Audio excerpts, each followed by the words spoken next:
네, 안녕하십니까. 살림 강의를 하고 있는 권현준입니다. 자, 이번 시간에는요, 18년도 2회차 살림기사 필답 기출문제 1번부터 한번 살펴보도록 하겠습니다. 자, 보시면요, 1번 현실 축척이 헥타르당 400, 그리고 법정 벌채량이 헥타르당 40, 그리고 법정 축척이 헥타르당 500으로 일 때에 혼데스 하겐법을 이용해서 계산하라는 문제가 나왔습니다. 자, 이 문제 같은 경우 결국 뭐다? 혼데스 하겐법에 우리가 공식만 알고 있으면 충분히 풀 수 있는 문제입니다. 자, 혼데스 하겐법에 필요한 축척과 벌채량 그리고 법정 축척 이 세 가지 항목 모두 다 주어졌습니다. 살림의 공식 문제 항상 공식에 필요한 모든 요소들을 다 주고 답을 찾으라고 요구를 하고 있습니다.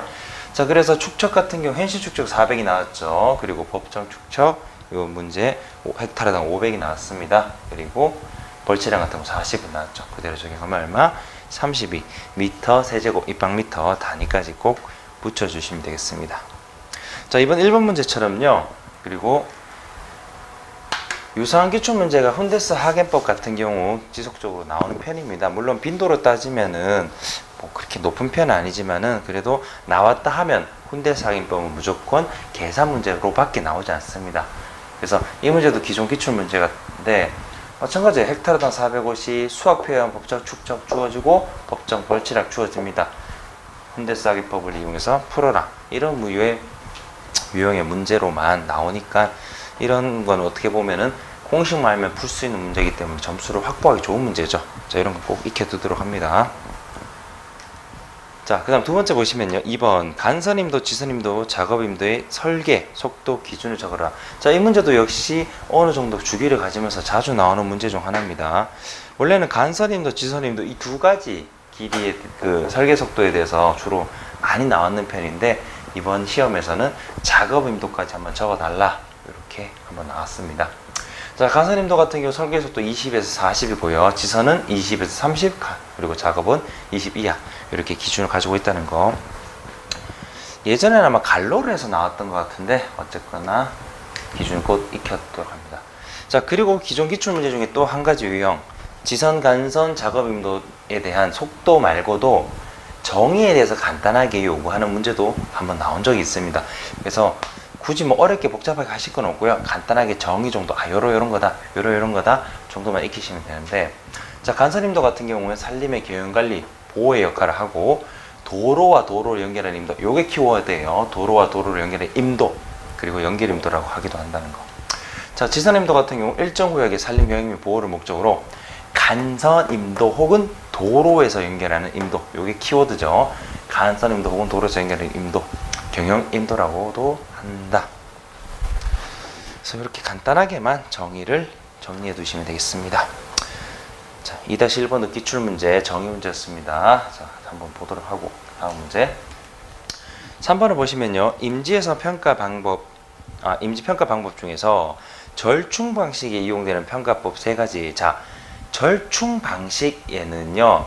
어떤 방식 세 가지가 있는데 그 방식들을 어떻게 보면 좀 약간 조화롭게 이용하는 걸 그냥 절충 방식이라 해요. 자, 그런데 이 절충 방식에 사용되는 평가법 세 가지가 뭐냐면 원가 방식, 수익 방식, 비교 방식이 있습니다. 이 세 가지 중에 뭐 두 가지 쓴다든지 뭐 셋 다 쓴다든지 어쨌거나 절충, 서로 적정선을 찾아서 쓴다는 거죠.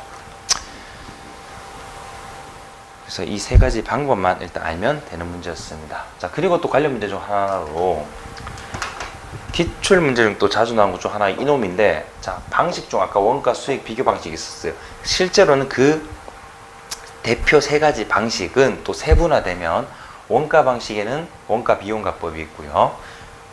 수익 방식에는 기만가법, 환원가법이 있습니다. 비교 방식에는 직접과 간접 비교법이 있어요.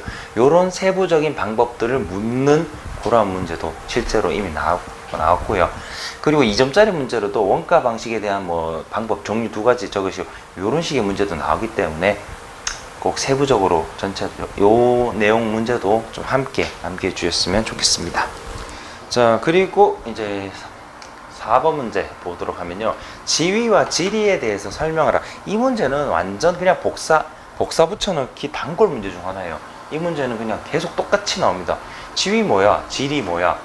기존에 뭐 거의 한 1년 내지 2년 간격으로 한 번씩 계속 나오는 것 같은데, 자, 지위 같은 경우는 산림의 생산 능력을 말하는 것이다.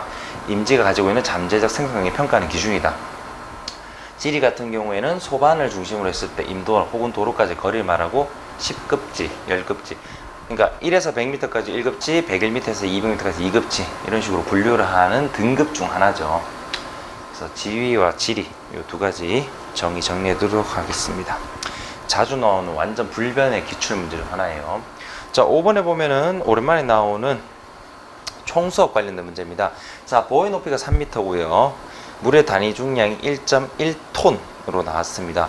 기존의 기출문제 예전에 진짜 한번 나온 적이 있는데 이때는 킬로그램으로 나왔어요. 그러니까 1500 뭐 킬로그램 이런 식으로 나왔는데 이번에는 1.1톤으로 나왔습니다. 그래서 단위는 본인이 좀 선택하실 수 있는데 저는 이걸 좀 더 쉽게 외울 수 있게 이 톤을 킬로그램으로 환산을 했어요. 그래서 단위 중량이 1.1톤일 경우에는 1톤이 얼마예요? 1000kg이죠. 그래서 1100kg으로 했습니다. 자, 수학 공식 같은 경우 2분의 1 물의 단위 중량과 높이의 제곱을 통해서 구하는데 지금 현재 2분의 1 곱하기 1.1톤 이걸 1100으로 적용하고요. 보의 높이는 3m가 나왔습니다. 즉 3의 제곱으로 적용을 하도록 하겠습니다. 자, 그렇게 풀어주니까 4950kg/m 세제곱 정도가 나오더라 보시면 되겠습니다. 자, 이것도 문제가 자주 나오는 건 아니에요. 그런데 나왔다 하면 똑같은 문제로 현재 나오고 있어요. 그러니까 숫자는 좀 바뀔 수 있겠죠. 그래서 이런 문제도 어떻게 보면은 봐놓기만 하면 풀 수 있는 문제인 만큼 공식을 좀 꼭 외워두도록 합니다. 자, 그리고 6번 문제. 수학표의 용도 세 가지를 적으시고, 수학표 용도 묻는 문제도 기출 사례상 자주 나오는 문제 중 하나예요. 그래서 용도는 뭐 인목도, 벌기령을 결정하는 데 사용되고 수확량을 예정하고 지위를 판정한다. 뭐 이런 것들이 대표적으로 쓰이는데 그 외에도 좀 세부적으로 여러 가지가 더 있습니다. 같이 좀 공부를 하면은 아까 봤던 이 세 가지 외에도 산림을 평가하든지 인문 재적을 측정, 경영성과 판정, 기술의 지침, 보육의 지침 뭐 이런 다른 용도, 뭐 기능들도 있다는 거 같이 좀 정리를 해두시면 되겠습니다. 근데 지금 현재 나온 기출 사례상 봤을 때는 보통 수학표는 용도 세 가지 묻는 문제에서 벗어나진 않고 있어요. 근데 혹시라도 뭐 5가지가 갈 수도 있기 때문에 조금 더 확장해서 공부를 해두도록 합니다. 아직까지는 5가지 뭐 묻고 한 적은 없어요. 항상 지금 3가지만 묻고 있어서. 자, 그리고 7번 보시면요. 산림에서 이용되는 팔방위를 적으시오. 기존의 기출 같은 경우 방위 문제는요. 그냥 뭐 그림 해놓고 아니면 방위가 숫자 얼마 주고 이거를 표기를 해라 뭐 이런 식으로 묻는 문제였는데 이번 같은 경우에는 아예 그냥 방위 8개 적으라는 거예요. 원래 산림은 8방위를 원칙으로 하고 있습니다. 그래서 동서남북, 북서북동, 뭐 남서남동 이렇게 8가지 적어주면 되는 문제였습니다. 이거는 좀 뭐 산림이 아니더라도 약간 상식, 방위에 대한 개념인데 약간 상식으로 가져갈 수도 있는 문제였습니다. 자, 8번 보시면은 또 토종량 문제가 나왔습니다. 자, 전기 작업을 하는데 토종량을 구하는 거고 모서리의 숫자는 토심, 뭐 깊이 나타내는 거, 그리고 각각의 사각형의 면적은 10으로 10m 제곱일 때의 토종량을 구하라.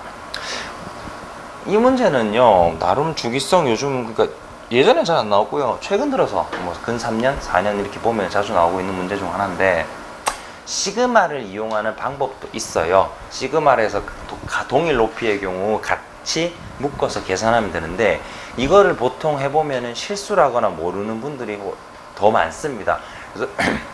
그래서 기존 기출에서도 제가 좀 쉽게 한다고 약간은 좀 수고로움이 들어가겠지만 한 면적씩 한 면적에 대한 토종량을 각각 다 구해서 미리 적어놓고 그거를 그냥 더해주는 게 훨씬 좋겠다 그렇게 판단을 했어요. 그래서 강의 때는 제가 보통 시그마를 사용하지는 않습니다. 저도 보다 보면 실수했을 것 같아요. 이렇게 체크 하다가 뭐 하나 빠뜨려 버리면 그건 틀리는 거거든요. 근데 요 한 사각형의 토종량 구하는 데 실수는 잘 안 발생돼요. 차라리 그 방법이 낫겠다. 자, 이번 같은 경우에 그래서 A 면적 같은 경우 각각의 토심, 그러니까 깊이가 4, 4, 5, 3 이런 식으로 나왔어요. 여기도 4, 4, 5, 3. 요 한 A라는 면적은 얼마다? 나누기 4를 통해서 토종량을 구할 수가 있습니다. 자, 그런데 삼각형이 만약에 나왔어요.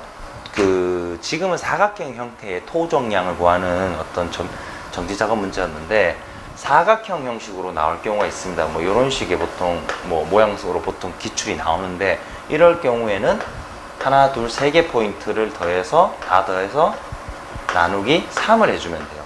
사각형 형태였던 나누기 4를 해서 평균을 잡도록 합니다.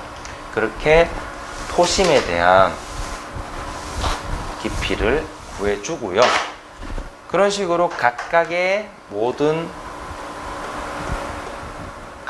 하나하나의 모든 값들을 다 구해주고 나서 이 값들을 전반적으로 전부 다 구해줍니다.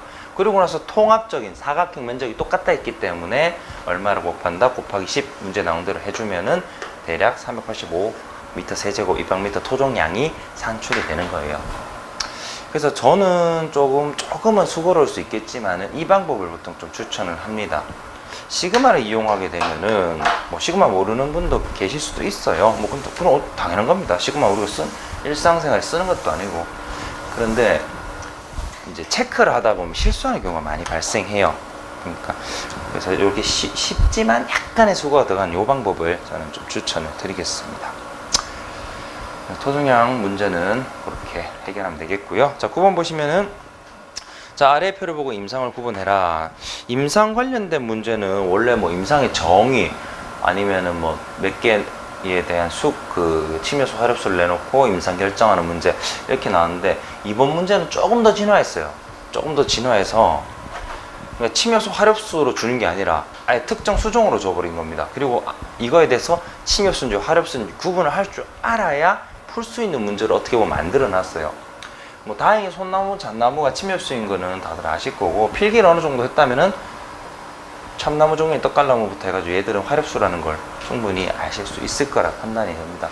자, 그래서 이러한 수종들이 이런 식으로 분포를 가졌을 때 이거를 침엽수림인지 화렵수림인지 혼혈임인지 구분을 하라는 임상 문제가 나온 거예요. 자, 이거부터 좀 짚고 갈게요.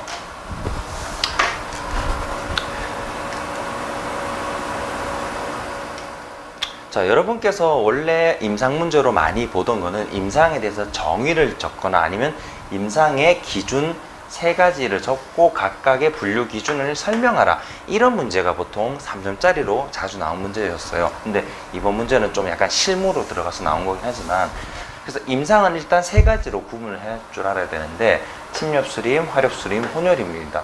그리고 각각을 나누는 그 점유율 기준은 75% 이상을 기준으로 하고 있어요.